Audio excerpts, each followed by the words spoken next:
Hola hermanos, el día de hoy, 9 de noviembre del 2019, es fiesta de la dedicación de la Basílica de San Juan de Letrán, que vamos, no se llama realmente así, se llama la Archibasílica Papal de Cristo Salvador, de San Juan Bautista y de San Juan Evangelista. Originalmente era Cristo Salvador, cuando fue fundada, pero con el paso del tiempo hubo que reconstruirla. Por eso el estilo de esta basílica es muy particular, porque tiene algo de barroco, tiene algo de gótico, la fachada es realmente reciente, es del siglo XVIII y se asemeja mucho a la fachada de la Basílica de San Pedro. El tema es que en una de tantas veces que fue saqueada, que fue quemada, que hubo que reconstruirla, se le cambió el nombre a San Juan, pero no se sabía si era San Juan Evangelista o San Juan Bautista, y entonces por eso se decidió ponerle los dos nombres. Así en el cielo no hay pelea de cuál de los santos es. Entonces fíjense ustedes, es una situación muy linda, ¿no? Este terreno fue donado al Papa, se supone que el Papa Melquíades, por Constantino después de que él vence finalmente a Licinio en la batalla sobre el puente Milvio y queda como único emperador en todo el Imperio Romano, valga la redundancia. Entonces fíjense ustedes, estos terrenos le pertenecían a la familia de los Lateranos, que habían caído en desgracia en tiempos de Nerón, y Nerón pues les quitó el terreno.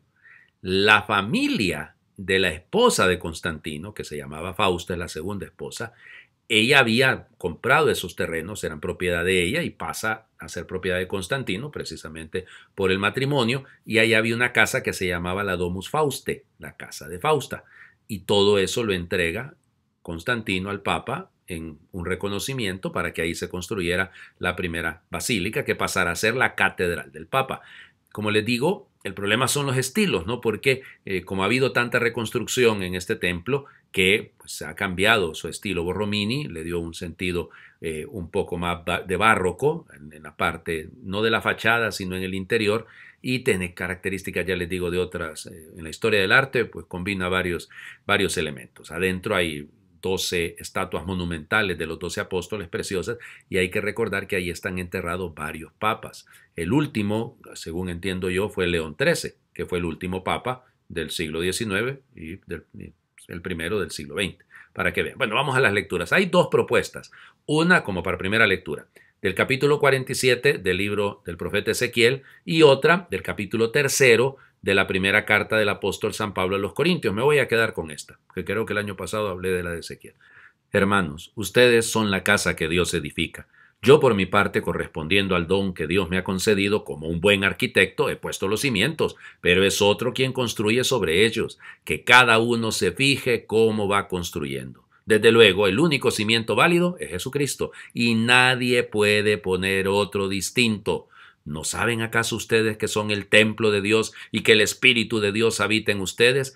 Quien destruye el templo de Dios será destruido por Dios, porque el templo de Dios es santo y ustedes son ese templo. Me encanta esto último, ¿no? Quien destruye el templo de Dios, en el fondo, no matarás. Está eso clarísimo. Cada uno de nosotros es templo de Dios. Así que nunca es legítima la muerte de nadie, matar a nadie. Eso de la pena de muerte, o peor aún, como va ocurriendo en algunos de nuestros países, ¿verdad? Que se está abriendo la puerta para que incluso los crímenes cometidos por las autoridades sean una cosa cualquiera. No hay ningún problema. Imagínense ustedes a dónde estamos llegando. Eso no puede ser, ¿no? Parece que en lugar de avanzar en el proceso civilizador, como que estamos retrocediendo. Nos estamos volviendo cada vez más trogloditas en lugar de ser personas civilizadas. Por eso, mire cada quien cómo construye, cómo va construyendo, dice esta traducción. ¿Sobre qué está levantando usted su vida? ¿Cuál es su cimiento? ¿Cuál es la base de su existencia? ¿Está dejando que sea Cristo el que construya? ¿O usted está construyendo en su soberbia, en su orgullo y va por encima de cualquier cosa? El único cimiento válido es Cristo. Pablo habla de que Él es un arquitecto. Él es el que diseña. Él es el que va. Sí, pero el cimiento es Cristo. Ahí, cuidadito.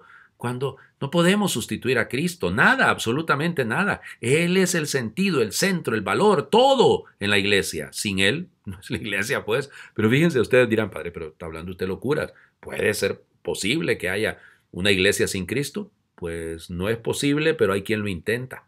Y por eso lo vamos relegando, ¿no? Vamos poniendo más nuestro criterio, a veces hasta nuestros carismas, pero sin referencia, sin una referencia del cimiento, de la base. El Evangelio, todos los años es el mismo, capítulo 2 del Evangelio de San Juan, la expulsión de los mercaderes del templo. Cuando se acercaba la Pascua de los judíos, Jesús llegó a Jerusalén y encontró en el templo a los vendedores de bueyes, ovejas y palomas y a los cambistas con sus mesas.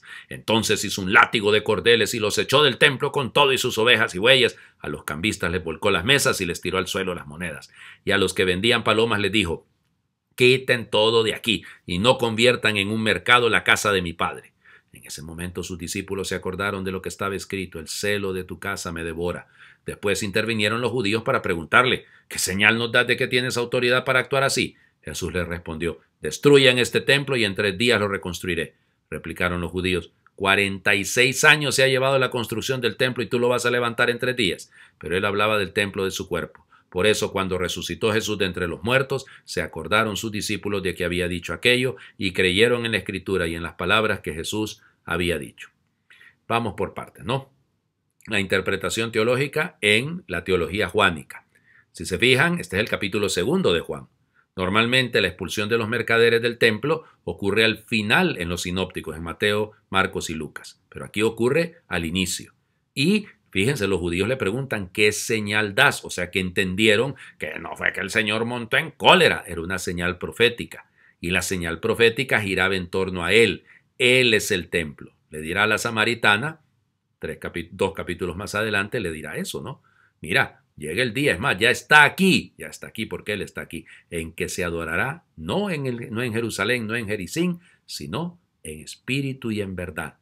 Esa es la razón. O sea, el verdadero templo es Él. Puede desmoronarse, pero 3 días después lo reconstruirá, lo levantará. Utiliza Juan la palabra resucitará, aunque no se traduzca así, pero yo lo levantaré en 3 días. Hace referencia a la resurrección. Entonces, ¿cómo aplicamos eso a nosotros? Bueno, primero, cuidado con los mercados, ¿verdad?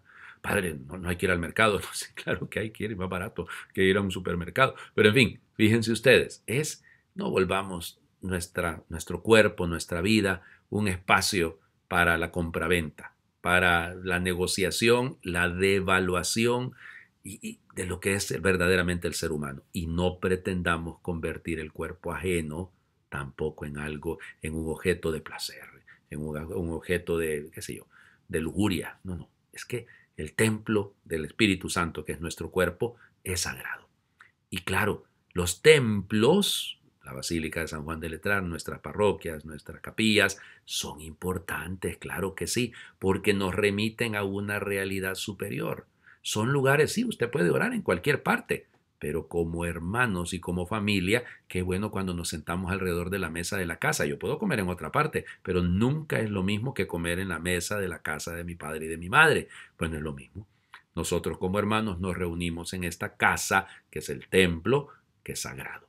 Quiero terminar el día de hoy haciendo una oración pidiendo por el Papa. Miren, es que realmente la Catedral del Papa, San Juan de Letrán, pero me doy cuenta que qué poco sentido y qué poco criterio y qué absurdos son algunos al criticar al Santo Padre. Realmente es una cosa que duele muchísimo. Son malos hijos de la Iglesia que en su estar tan cuadrados no se dan cuenta del daño que hacen. Oh Dios misericordioso y eterno, nuestro pastor y guía, mira con amor a Francisco, tu siervo, a quien elegiste como sucesor de San Pedro y pastor de tu grey. Escucha, Señor, la plegaria de tu pueblo y haz que nuestro Papa, vicario de Cristo en la tierra, confirme en la fe a todos los hermanos, para que toda la Iglesia se mantenga en comunión con él por el vínculo de la unidad, el amor y la paz. Concédele valor, sabiduría y amor a tu pueblo, para que él sirva con fidelidad a todas aquellas personas a quienes tú le has confiado sus cuidados, y lleve a tu Iglesia unida en la fe de corazón y voluntad, mientras procuramos llevar a su pleno cumplimiento la misión de tu Hijo, Jesucristo nuestro Señor, que vive y reina contigo y el Espíritu Santo por los siglos de los siglos. Amén. Que Dios les bendiga. Feliz fin de semana para todos, porque hoy termina la semana 31 del tiempo durante el año.